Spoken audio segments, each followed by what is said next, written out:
Hey buddies, welcome back to the channel love वाली vibe.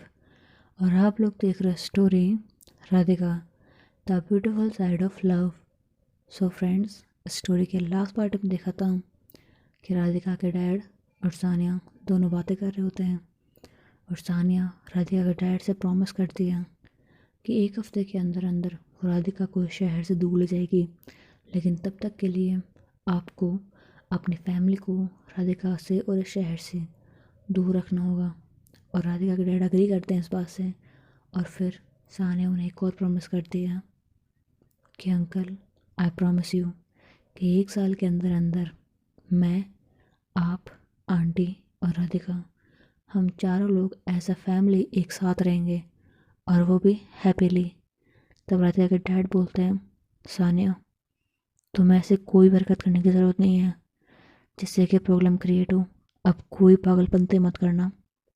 लेकिन सानिया वो कहाँ सुनने वाली थी। वो कहती है, अंकल, राधिका की खुशी आप दोनों में भी है, तो ऐसा तो हो ही नहीं सकता कि राधिका मुझसे कुछ मांगे और मैं उसे ना दूँ। और मुझे पता है वो मुझसे अब तक ये कुछ मांगी नहीं है, बट फिर भी उसकी खुशी आप दोनों में, तो मैं उसे ये खुशी ज़रूर दूँगी। ऐसा बोल के वहाँ से वो चली जाती है। और राधिका का फ़ोन आता है। राधिका बोलती है, मैं घर पे हूँ। तब सानिया घर पे जाती है और राधिका को डांटती है, समझाती है, हक करती है, बहुत सारी चीज़ें से कहती है। और उस सारी चीज़ों से राधिका को कुछ चीज़ समझ में आ जाती है कि सानिया उसकी कितनी ज़्यादा केयर करती है, उसके लिए कितना ज़्यादा वरीड रहती है। लेकिन राधिका को ये सारी चीज़ें बहुत ज़्यादा अच्छी लगती हैं, और हर एक चीज़, हर एक फीलिंग राधिका की उसे समझ में आ रही होती है। राधिका खुश थी, और इस खुशी के कारण उसकी आंखों में आंसू आ जाते हैं। लेकिन सानिया को लगता है कि शायद मैंने डांट दिया इसलिए रो रही है। वो कहती है, अच्छा सॉरी सॉरी सॉरी, नहीं डांटूंगी अब, प्लीज़ रोना बंद कर दो। ऐसे बोल के उसे हक करती है। तो सानिया बोलती है, पुथू, मैं इसलिए नहीं रो रही हूँ, एक्चुअली ना इतना टाइम बाद किसी ने इतनी ज़्यादा फिक्र की, मेरी इतनी केयर की है, तो बस ये तो खुशी के आंसू थे। तब सानिया बोलती है, अच्छा फिर ठीक है, फिर रो सकते हो। ऐसे बोल के वो स्माइल करती है। फिर वापस आकर लेती है और बोलती है, राधिका, बहुत लेट हो गया है, आई थिंक सो मैं सो जाना चाहिए, फिर कल काम पे अब तो जाना है। ऐसा बोल के स्माइल करके उसे भेज देती है। राधिका जाके बेड पर लेटती है और एक सुकून से सो जाती है, क्योंकि उसे पता था कि जब तक सानिया उसके आसपास है उसे कुछ नहीं होगा। उसे अंदर से एक कंफर्टेबल वाली फीलिंग अपने आप आ रही थी। उसे खुद को समझ में नहीं आ रहा था कि वो सानिया पे इतना ट्रस्ट क्यों करती है, पर वो खुद को रोक भी नहीं पाती उस पर ट्रस्ट करने से। और हमारी जो सानिया थी वो भी अपनी जगह पर लेटी हुई थी, लेकिन उसके दिल और दिमाग में बहुत सारी चीज़ चल रही थी। वो सोच रही थी कि मैं क्या करूं जिससे कि मैं राधिका को कल अपने काम पे जाने से रोकूं। काम पे जाने से रोकना तो पॉसिबल नहीं है, बट कुछ तो ऐसा करना होगा जिससे कि राधिका कल अपनी फैमिली के सामने ना आ जाए। क्योंकि जितना मुझे पता है वो कल शाम तक यहाँ से निकल जाएंगे, लेकिन तब तक के लिए मुझे राधिका को रोकना होगा, उसकी फैमिली से देखना ले। मैं क्या करूँ यार, को समझ नहीं आ रहा। और एक हफ्ते में मुझे उसे यहाँ से लेके भी जाना है। ये दोनों सवाल, ये दोनों चीज़ें मुझे एक साथ करनी पड़ेंगी। अंकल से प्रॉमिस किया है, अब तो करना ही पड़ेगा, बट कैसे, क्या करूँ मैं यार, कुछ समझ नहीं आ रहा। सोच सानिया सोच, अगर तू चाहती है राधिका खुश रहे तो तुझे ही कुछ करना पड़ेगा, बट कैसे।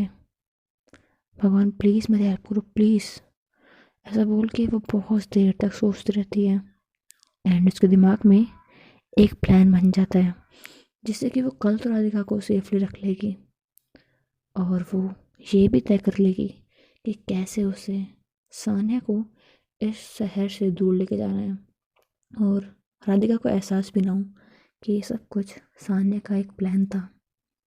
बट ऐसा वो कैसे करेगी, ये सब हम आगे कहानी में देखेंगे। आगे देखते हैं। सानिया सारी चीज़ सोचने के बाद में आराम से हो जाती है, लेकिन सोने से पहले वो रिया को एक मैसेज ड्रॉप करती है। अब वो मैसेज क्या था वो तो हम सब लोग आगे देखेंगे। वो उसके बाद में सुकून से सो जाती है। सुबह होती है, राधिका अंगड़ाइयाँ लेते हुए उठती है। उसके चेहरे पे एक स्माइल थी। वो हमेशा अपने बेड के राइट की तरफ देखती थी, जब भी वो उठती थी हमेशा सानिया को देखने का मन उसे करता था। सानिया को वो आज भी देखती है। आज वो बहुत खुश होती है, सानिया को देख करके स्माइल भी कर रही होती है और सानिया को सोते हुए हमेशा की तरह कॉम्प्लीमेंट दे रहा, you are looking so cute. आजकल तो जब जागती हो तब भी क्यूट लगती हो और सोती हो तब तो बहुत ज़्यादा प्यारी लगती हो। है, तुम इतनी प्यारी क्यों हो? राधिका, तू क्या सोच रही है? बुद्धू हो गई, पागल है क्या तू यार? क्या कर रही है ये? चल खड़ी हो जा, काम करना। इसके बारे में तो मत सोचे। I think so I am attracted towards her. But मैं क्यों अट्रैक्ट हो रही हूँ यार? क्यों? I don't know. ये सिर्फ अट्रैक्शन है या फिर उससे ज़्यादा? जब वैसे कहती है उससे ज़्यादा, तो उसके फेस पे की स्माइल आती है, एक ब्लश आता है, एक अलग ही तरह का ग्लो आता है, उसके अंदर एक एहसास अलग आ जाता है। लेकिन फिर भी वो उस एहसास को समझ नहीं पाती है। वो खड़ी होती है और घर के छोटे मोटे काम कर रही होती है। उसके बाद शावर लेने जाती है, चेंज करती है। उसके बाद में वो किचन में खाना बनाने के लिए चली जाती है। थोड़ी देर बाद सानिया उठ जाती है और देखती है कि राधिका किचन में खाना बना रही है। तो वो भी शावर लेने चली जाती है, चेंज करती है। और जब चेंज करने के बाद में पीछे मुड़ के देखती है तो राधिका किचन से बाहर आ रही थी। राधिका के बाल खुले हुए थे, उसकी आंखें बहुत ज़्यादा प्यारी थी, उनके अंदर एक अलग शाइन थी, फेस पे क्यूट सी स्माइल थी और राधिका बहुत ज़्यादा क्यूट लग रही थी। राधिका के दोनों हाथों में पूरा उसका खाना रखा हुआ था। उसने एक बड़ी सी ट्रे पकड़ रखी थी अपने हाथ में जिसमें उसने खाना रखा हुआ था। वो उसे लेकर के टेबल पर के रखती है और जो सानिया थी वो टेबल के पास से खड़ी होती है। तो राधिका उसके पास खड़ी होती है और बोलती है, बताओ, टेस्ट करो खाना, बताओ कैसा लगा? राधिका, सॉरी सानिया, सानिया। तो सानिया बोलते हाँ क्या हुआ? तो बोलते क्या हो गया तुम्हें? सो रही थी खड़ी खड़ी, क्या हुआ बताओ? तो बोलते कुछ नहीं, आप क्या बोल रहे थे? तो बोलते मैं कह रही थी कि खाना टेस्ट करके बताओ कैसा है। तो सानिया बोलती है, अच्छा बाबा ठीक है, अभी टेस्ट करके बताती हूँ। ऐसा बोल के वो राधिका के पास में बैठ जाती है और राधिका उसे खाना सर्व कर रही होती है। तब सानिया उसे देख रही होती है और कहती है, Radhika, you are looking so beautiful, so cute. क्या हुआ है आज? आज चेहरे पे क्या लगाया है? जब सानिया से बोल रही होती है तो राधिका खाना सर्व करते हुए उसके हाथ रुक जाते हैं और उसकी नज़रें सानिया की तरफ चली जाती है और राधिका बोलती है, क्या कहा तुमने? तब सानिया से देखती रहती है, तुमने सुना नहीं? तो बोलते नहीं सुना, बट यकीन नहीं हुआ कि तुमने ये कहा है। तब सानिया स्माइल करके बोलती है, ऑफ कोर्स मैंने ये कहा है क्योंकि आप लग रहे हो। अगर यकीन ना हो तो जाके मिरर में देख सकते हो, अगर यकीन ना हो तो बोलते हैं, आई डोंट थिंक सो, मैं तो नॉर्मली लग रही थी, मैं देखा था जब मैं रेडी हुई थी तब मैंने खुद को देखा था, मैं रोज़ की तरह नॉर्मल तो लग रही हूँ। उसकी आंखें झुकी हुई थी, वो शर्मा रही थी, ब्लश कर रही थी, चेहरे पे ग्लो था। जब सानिया ने कहा तब वो मना तो कर रही थी लेकिन अंदर से उसे अच्छा भी लग रहा था कि सानिया से कॉम्प्लीमेंट दे रही है। तब सानिया बोलती है, वैसे खाना भी अच्छा बना है, आई थिंक सो, अगर खाना ठीक से सर्व कर दोगे तो कोई दिक्कत नहीं हो जाएगी। तो बोलते ठीक है मैं आती हूँ। ऐसा बोल के वो खड़ी होती है और बोलती है मैं 2 मिनट में आ रही हूँ। ऐसा बोल के वो जाती है और ड्रॉअर में से कुछ निकाल रही होती है। ड्रॉअर के बिल्कुल पास में होता है मिरर, वो उसमें से कुछ निकालने नहीं गई होती है बल्कि खुद को देखने के लिए गई होती है। वो मिरर में खुद को देखती है, अपने हाथों से अपने बालों को पीछे करती है कानों के और खुद को देख के बोलती है, सानिया, क्या तू सच में आज खूबसूरत लग रही है क्या? हाँ यार लग तो रही हूँ, बट क्या इतनी ज़्यादा लग रही हूँ? जो तुझे कॉम्प्लीमेंट दे रही है, मे बी उसे अच्छा लग रहा होता है कि सानिया ने उसे कॉम्प्लीमेंट दिया था, इसलिए खुद को देख रही होती है और कभी डिनाई कर रही होती है कि नहीं इतनी अच्छी गुण लग रही, नॉर्मल तो लग रही हूँ, जैसे रोज लगती हूँ। लेकिन फिर सोचती है कि नहीं, शायद आज कुछ अलग है। वो ब्लश कर रही होती है खुद की तरफ देख के, बोल सकते हैं खुद को देख के खुश हो रही होती है कि चलो कम से कम इसने तारीफ तो की है। उसे अच्छा लग रहा होता है। उसके बाद में वो वहाँ से खड़ी होती है और सोचती है कि मैं कब तक यहाँ बैठी हूँ, चलो चलते हैं उसके पास में। वो जाके खाना खा रही होती है और सानिया सब कुछ देख रही होती है, स्माइल कर रही है तो समझ रही होती है कि राधिका के दिल और दिमाग में क्या चल रहा है। वो सब समझ जाती है लेकिन कुछ कहती नहीं है।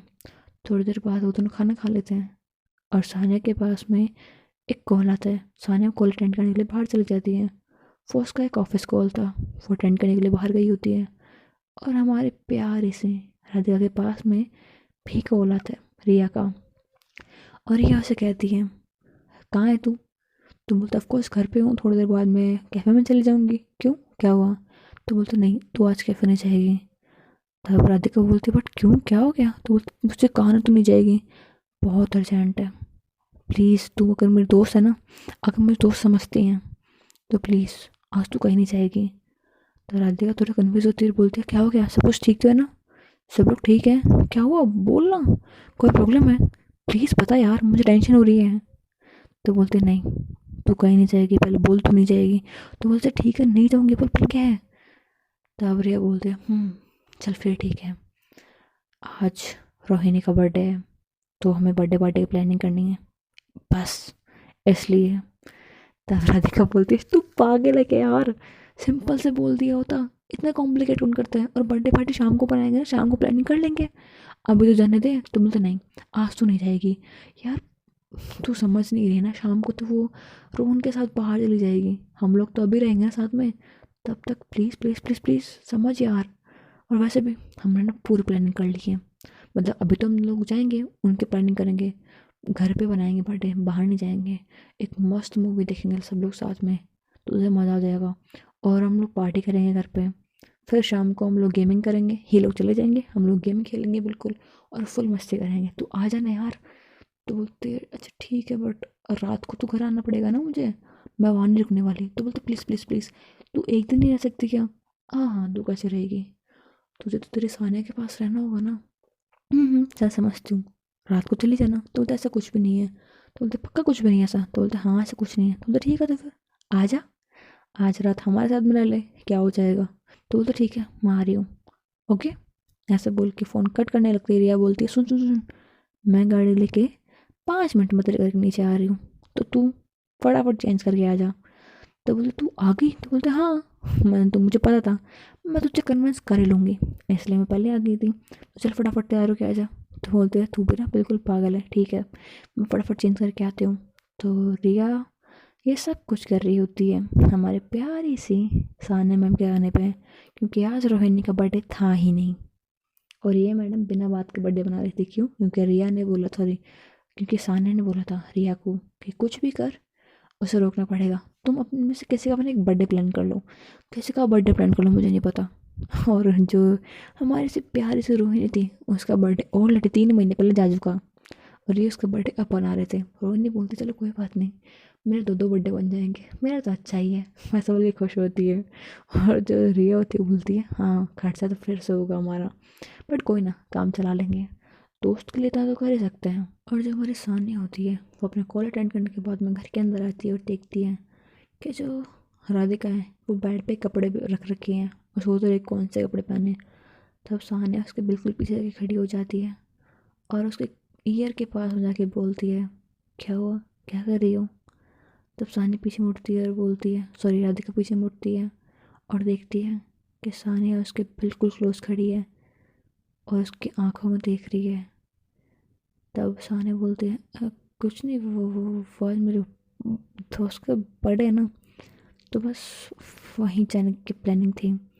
अ, अ, तो बस कपड़े डिसाइड कर रही हूँ।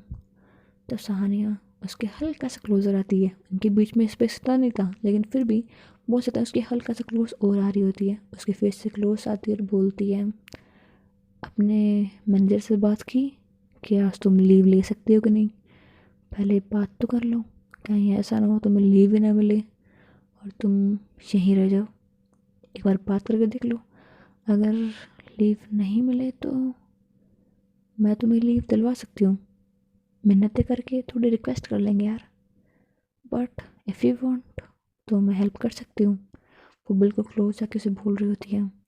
जो राधिका थी उसकी हार्ट बीट बहुत ज़्यादा बढ़ चुकी होती है, इसीलिए वो थोड़ा घबरा के बोल रही होती है। उसे एक अजीब सी नर्वस सी बेचैनी सी फील होती है, उसे अच्छा भी लग रहा होता है, बट एक अलग तरह की बेचैनी भी हो रही होती है। वो हल्का सा दूर होने की कोशिश करती है, तो सानिया उसके और क्लोज आती है। अब तो जैसे राधिका कुछ बोल ही नहीं पाएगी। फिर भी वो बहुत हिम्मत करके बोलती है, ओके मैं बात करती हूँ, आई थिंक सो शायद से दे देंगे, but not too much sure. वैसे बहुत मुश्किल से अपने वर्ड इकट्ठा करके तब बोलती है, और फिर अपना फ़ोन लेती है, तुरंत वहाँ से निकल जाती है। और सानी होती है, वहाँ से रही होती है और बोलती है, ये नहीं सुधरेगी, है कितनी ज़्यादा प्यारी है ये, इसके अंदर की स्मेल, बहुत कंट्रोल किया है तुम्हारे क्लोज आने से मैंने, तुम्हें आइडिया भी नहीं है। ऐसे बोल के अपने फेस पे हाथ रखती है और बोलती है, वैसे ऐसे छुट्टी तो आराम से मिल जाएगी, मुझे पता है, इट्स ओके, देखते हैं क्या होता है। वो जा कर के बैठी होती है, और जो हमारी पैसे राधिका होती है, वो अपने सांसों को कंट्रोल करती है, अपने दिल के धड़कनों को कंट्रोल करती है और बोलती है, राधिका काम डाउन, सब ठीक है, कुछ नहीं हुआ, शांत हो जा तू, शांत हो जा। ऐसे बोल के दिल को शांत करवाती है। और वो कॉल करती है अपने मैनेजर को और बोलती है, सर मैं आज आ नहीं पाऊँगी, एक्चुअली मेरे दोस्त की तबीयत ख़राब है ना, वो यहाँ शहर में अकेली है, तो मुझे उसकी हेल्प करनी है, तो please sir can I leave for today. तब जैसे उसके जो मैनेजर होते हैं, वो जैसे किसी को लीव इजीली देते ही नहीं है, कोई से लीव मांगते तो एडवांस में, मतलब 2-3 दिन पहले बोलता है कि सर हमें तब जाना पड़ेगा, और ऐसे मेडिकल इमरजेंसी होती तो बहुत मुश्किल से जाने देते हैं। लेकिन ऐसा होता है ना, थोड़ा स्ट्रिक्ट होते हैं वो थोड़े। लेकिन वो जब राधिका उन्हें से कहती है, ईजिली बोलते हैं कि इट्स ओके काम डाउन, तुम आज लीव ले सकती हो, तब राधिका एक बार के लिए शौक हो जाती है कि सर ने मुझे इतनी इजीली लीव कैसे दे दी। पर उसे लगता है कि अच्छा है ना, मैं ही पागल हूँ, सर ने एक तो मुझे लीव दे दी और मैं सोच रही क्यों दे दी, पागल है तू भी, ऐसे बोल के हो तो पागल बोलती है। और फिर फ़ोन को फटाफट कट करती है और एक को बोलती हूँ आ रही हूँ। ऐसे बोलते हुए फ़ोन को यूज़ करते हुए वो अंदर जा रही होती है कि तभी वो फिर से सानिया से टकरा जाती है, और सानिया उसे कमर से पकड़ती है और बोलती है, ध्यान से अपना ख्याल रखो, समझ में आया। ऐसे बहुत ज़्यादा प्यार से उसे बोलती है, उसे क्लोज सा करके। राधिका जिसने अपने इतनी मुश्किल से अपने सांस कंट्रोल की थी, अपनी ब्रीथिंग कंट्रोल की थी, अपने दिल की धड़कन कंट्रोल की थी, अब वो ऐसे लग रहा था ऐसे पता नहीं क्या हो गया हो। सानिया का वो टच राधिका को पूरा हिला देता है, उसके दिल की बेचैनी को बहुत ज़्यादा परेशान कर देता है। और अब लग रहा था राधिका को कि बस अब तो एंड है। और तब सानिया से छोड़ देती है और बोलती है, डांस से क्या हुआ, छुट्टी नहीं मिली क्या। तो बोलते नहीं मिल गई, क्यों। तो बोलते नहीं इतने परेशान लग रहे हो, क्या हो गया, सब ठीक है ना। ऐसे बोल के उसके फेस को टच करती है, तब राधिका बोलते मैं ठीक हूँ, ऐसे बोल के अपने फेस से सानिया का हाथ हटाती है और बोलते तुम जाओ, हम आज नहीं आ पाऊँगे। तो बोलते ओके। ऐसा बोल के जो सानिया होती है वो चली जाती है। सानिया के दिमाग में सिर्फ ये प्लान नहीं था, सानिया ने बहुत सारी चीज़ सोची होती हैं जो अब राधिका के साथ करने वाली होती है, और इन चीज़ों से इन दोनों के अंदर बहुत ज़्यादा क्लोजनेस पड़ने वाली थी, इतने ज़्यादा जितने शायद किसी ने सोची भी नहीं होगी। हो सकता है कि एकदम से पूरी फीलिंग्स बदल जाएंगी, सब कुछ चेंज हो जाएगा, और इसके ऊपर राधिका का रिएक्शन ऐसा होगा जो शायद आपने भी नहीं सोचा होगा। हाँ आई नो कि बहुत सारे क्वेश्चंस अब भी हैं, बट उन सब के जवाब धीरे धीरे मिलेंगे, वक्त लगेगा। आई नो वेट करना थोड़ा मुश्किल होता है, बट सब्र का फल मीठा होता है मेरे दोस्त। तो चलिए आज का पार्ट यहीं ख़त्म करते हैं, और होप्स बडीज़ आपको स्टोरीज पसंद आई हो। अगर आपको ये कहानी पसंद आ रही ना, देन प्लीज़ वीडियो को लाइक कर दो, चैनल को सब्सक्राइब कर दो, and thanks for watching. Bye bye buddies.